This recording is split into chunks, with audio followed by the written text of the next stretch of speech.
그 부산 원 변호사, 그 부산 선관위가 그러니까요. 한동훈 후보의 뭐 유사 선거 사무소 의혹을 경찰 1월 1일인가 싶어요. 수사 의뢰했다는 이건 예. 뭐 어떤 상황인 거예요? 그러니까 이게 저는 이런 사건을 보면서 정말 한동훈 후보가 강력하긴 한가 봐요.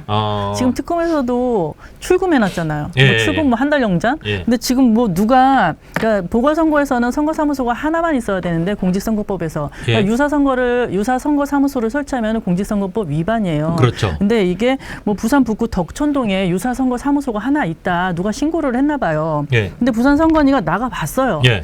그 현장 조사를 했더니 위반 여부를 판단할 수가 없었나 봐요. 증거도 예. 없고 뭐 선거 사무실에 뭐가 있겠어요. 사람 없으면 찾지 못하잖아요. 거기가 지금 알려진 그렇죠. 거로는 그 소위 그 위도 흔히 뭐 그 한동훈 후보의 여러 가지 팬들이 와서 정말 뭐 열심히 자발적으로 선거 운동을 많이 도와주고 있는데 그 사람들이 쉴 곳이 없고 그러니까 그 자발적으로 얻어놓은 무슨 조그마한 공간이다 막 그런 말이 있어요. 그냥 휴식처다. 네, 뭐 그런 말이 이게 있어요. 뭐 한동훈 후보가 관련이 없는 거잖아요. 그냥 자기네들끼리 만들어 놓은 걸 수도 있는데 그런 것 그냥 같아요. 뭐 그런 의심은 할 수는 있겠네요. 근데 선관위 관계자가 뭐라 그랬냐면은 고발을 하기에는 증거가 불충분해서 수사 의뢰를 했다는 거예요. 근데 이 수사 의뢰라는 표현이 뭔가 중대하게 위반 사유가 있어 보이지 않아요. 이 얘기를 들었을 때 실제로 공직선거법에 따르면은 이 선관위가 할 수 있는 게 고발, 수사 의뢰, 경고, 준수 촉구인데 이게 위반의 경중에 따라서 이 단계를 선택할 수 있는 거거든요. 근데 지금 부산 선관위가 수사 의뢰를 했다는 건 뭔가 위반 사유가 대단하게 있는 것 같은 뉘앙스를 풍기잖아요. 근데 사실은 한동훈 후보는 이거 전혀 관련이 없을 수도 있는데 이렇게 이걸 공개적으로 언론에 기사화하면서 대단하게 위반이 됐다 이러면서 한동훈 후보자에게 마치 좀 안 좋은 한동훈 약간 후보가 흑색 선정 수사 같은 대상인 것처럼 하는 뭐 그런 이미지를 지금 풍기고 있잖아요. 저는 정말 그러니까 하여튼 원 변호사가 법조인으로 보기엔 이건 뭐 물론 사실관계는 다 끝까지 봐야겠지만 별거 아닌 것 같고 약간 그렇죠. 오버하는 것 같다 그런 느낌이 든다. 아니 그도 그럴 것이 지금 이재명 대통령도 재래시장 많이 돌아다니잖아요. 그렇죠. 공무원의 정치적 중립 의무 위반 여부 계속 논란이 되고 있는데 이런 부분에 대해서 선관위는 아무 말도 안 하고 있어요. 그러네. 지금 저는 이게 보니까 여기 이제 정치 세계를 보니까 재래시장은 정치 선거 운동의 출발점이에요.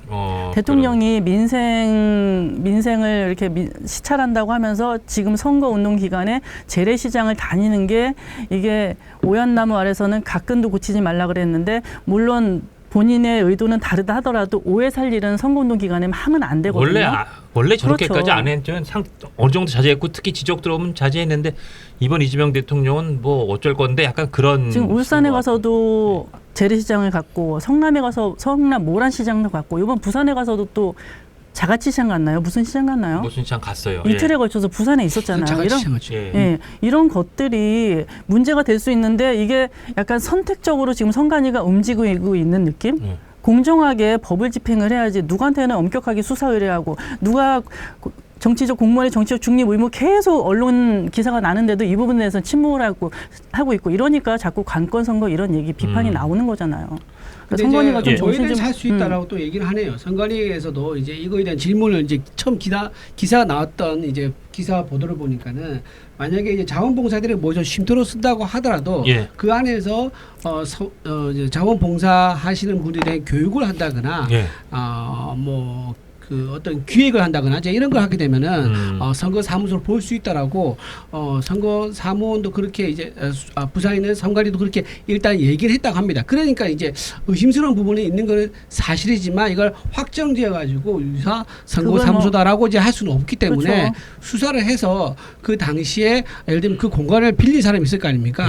그 사람이 정말 자원봉사에서 이걸 빌렸는지 아니면은 그 사람의 핸드폰 같은 거 예를 들면 좀 공개를 해야겠죠. 내가 이제 핵심 이제 선거 관련자랑 서로 논의를 해가지고 공간을 어디로 정한다부터 해가지고 여기에 비용은 어떻게 처리한다. 그리고 여기서 뭐뭐를 몇 시부터 몇 시까지 뭘 한다. 막 이런 대화가 있다 그러면은 유사 선거 사무소로 볼 수 있는 거예요. 그래서 이거는 수사를 해가지고 관계자들에 대한 수사를 통해서 죄가 없으면 이제 문제가 없는 건데 어떤 흔적이 나온다. 선거 관련된 조직적인 움직임이 있었다라고 하면은 문제가 될 수 있는 거기 때문에 수사 결과를 좀 봐야 될 것 같습니다. 아니 지금 부산 선관위는 가서 거기서 증거가 없었대잖아요. 그러니까 네, 가서? 증거를 네. 찾을 수 그래서. 없어서. 그래서 증거를- 수석을 네. 했잖아요. 예. 근데 그걸 굳이 네. 수사 의뢰까지 할 일이냐 이거죠, 이게. 그러니까 보통은 그 수석을 안 하면은 이게 더 문제가 준수 돼요. 촉구 같은 걸 할 수도 있죠. 아, 우리 가는데 별거 없는데 아니 자꾸 이거 뭐 유사 선거 사무소란 말이 있으니까 그거 좀 조심하세요 그렇죠. 하고 오는 그지. 좀 준수 촉구 같은 거로 그냥 끝날 수도 있는 건데 수사 의뢰한 거는 하여튼 뭐 우리 대단한 원전에서 위반 보기에는 혐의점이 있는 것처럼 네. 보여지는 거잖아요. 그래 보인다. 알겠습니다. 그리고 또 하나 이거.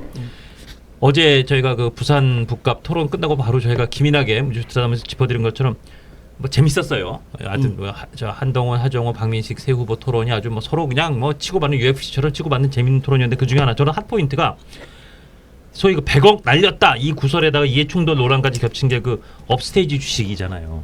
그거 관련해서 이제 질문 받고 하정우 후보가 한동훈 후보 질문을 받았죠. 그거 네이버에 허락 받았어요. 네이버에 자료 있어요. 확인해 보세요. 아주 정말 아주 새처럼하게 뭐 내가 뭐 어쨌는데 네, 확인해 봐 보세요. 딱 그러고 뭐 이렇게 했는데 전 그 대목이 어제도 저희가 그 얘기를 조금 드렸는데 아무 잘못 없듯이 네이버에 알아서 다 허락해 준 거여서 네이버한테 큰 짐을 던졌고 이러면 네이버 이것 때문에 결국은 AI 국가대표 떨어지고 뭐 5강에 3강도 못 올라고 네이버가 정말 떨어지고 주가도 지금까지도 꽤 곤두박질 쳐 있는 이 네이버 주주들한테도 굉장히 열받을 일 아닌가. 저는 그래서 어제 그 대목을 되게 재밌게 봤는데 아니 이거 어떻게 보세요, 원 변호사? 그러니까 한동훈 후보가 네이버 허락 받았냐 이랬더니 그렇지. 하정우 후보가 정확히 내부 조직장으로부터 사전에 허락을 받았고 관련 서류도 다 네이버에 있으니까 네이버에 확인해봐라 이랬어요. 그러니까. 그 내부 조직장 지금 이거 어떻게 되는 거예요? 그러니까. 내부 조직장한테 본인의 죄를 다 떠넘겼어요. 자 이거 관련해서 한동훈 후보가 SNS 올린 거 하나 보여주세요. 예. 그래서 뭐 저런 얘기를 근데 또 한 후보가 이사회 의결을 거친 거냐에 대해서 명확한 대답을 안 내놨어요. 그렇죠. 사실 지금 예. 이사회 의결을 거치지 않은 게 문제거든요. 예, 그래서 저 SNS 보면 네이버는 둘 중에 할 텐데 하정우 경칭 생략학 하정우가 경쟁사 주식받은 걸 이사회 모르게 허락해줘서 네이버 그러니까 조직장이 네이버와 국민연금에 손을 끼쳤거나 아니면 허락해준 적이 없는데 권력이 무서워서 하정우의 거짓말에 가담하고 있는 거다. 둘 다 이거 국민 모두의 자산인 국민연금 손실에 관한 거다. 왜냐하면 국민연금 네이버의 최대 주주가 국민연금이기 때문에 국민연금의 주가가 떨어진 건 국민연금에 타격을 준다 이제 그런 논리인 거예요. 그래서 네이버 하정우 후보 답하시죠. 이게 전 이거 어제 토론에서 꽤 큰 포인트 중에 하나였던 것 같아요. 그러니까 지금 업스테이지가 설립 4년 동안은 적자 기업이었잖아요. 그러다 갑자기 독파무에 선정이 되면서 1,000억 원에 달하는 기업으로 급성장을 했어요. 네, 그럼 그런 5,600억 와중에 그렇죠. 펀드도, 그런 예. 와중에 하정우의 기여가 있었고 하정우는 그 당시에 네이버에서 월급을 받는 임원 팀장이었잖아요. AI 센터장이었잖아요. 센터장, 예. 근데 거기서 나 그러면 업스테이지에 가서 뭐 교육 좀 할 테니까 뭐 네이버에 허락을 받았다는데 조직장이 허락을 했어. 그럼 근데 하정우가 조직장이 네이버에서 주식 만주 받은 거 알았다는 거잖아요. 그것까지 네. 얘기하고 허락받은 허락 취지 받았다니까 있죠. 본인의 취지는 네이버에서 교육하는 거와 주식 만주 받은 거 조직장이 다 알았다는 취지로 대답을 한 거예요. 이사회 예, 의결에 예, 예. 대해서는 대답을 안 했지만 예. 그러면서 업스테이지가 갑자기 1,000억 가까운 기업으로 커졌어. 예. 하정우가 거기서 일을 안 했으면 네이버에서 그 기여를 했을 텐데 네이버가 그걸 다 가져갔을 텐데 결국은 네이버의 자산과 기술을 활용해서 업스테이지가 큰 거잖아요. 근데 약간 업무상의 여러 가지 그러면 그래서 업무상 배임죄 얘기가 나오는 거예요. 소지도 있다. 그러면 조직장이 허락을 해줬어. 조직장도 거기에 공범으로 연루가 되는 거예요. 조직장도 하정우의 잘못하면, 발언이 그만큼 검색이를 쓸 무서운 수가 거예요 있겠네. 지금. 그러네요.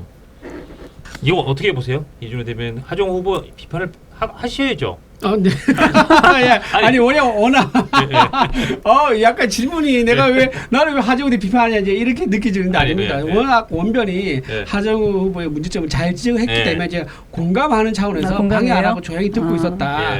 귀에 쏙쏙 들어오게 잘 설명을 하셨습니다. 그리고 진짜 말씀하신 대로 조직장한테 덮어 씌웠다 그러면 이거 나중에 큰 문제가 있죠. 왜냐하면 조직장이 가만히 있지 않을 거예요. 조직장이 나와야 돼요 이제. 가만히 있지 조직장이 말고. 자기한테 이게 와가지고 자기가 수사받고 책임질 상황이 되면요. 네이버도 무슨 서류가 있대 서류도 공개해야 돼요. 사실. 조직장이 공개해야 돼요 이거. 본인이 그러면 자기가 살아남기 위해서 그때 당시에 했던 입증, 나는 관계없다는 입증 자료를 내면서 하정우 후보 굉장히 어려질 수 있다. 그래서 이거는 이제 하정우 후보의 아주 당선되더라도 나중에 형사처벌로 당선 무효는 안 되겠다 이게. 근데 어쨌든 감옥에 갈 수 있는 그런 상황이 될 수 있기 때문에 네이버 주주들이 문제를 삼으면은 문제가 될 수 있는 거죠. 이 영상이 마음에 드셨다면 압도적인 좋아요와 구독, 알림 설정 부탁드립니다. 뉴스트라 타무스.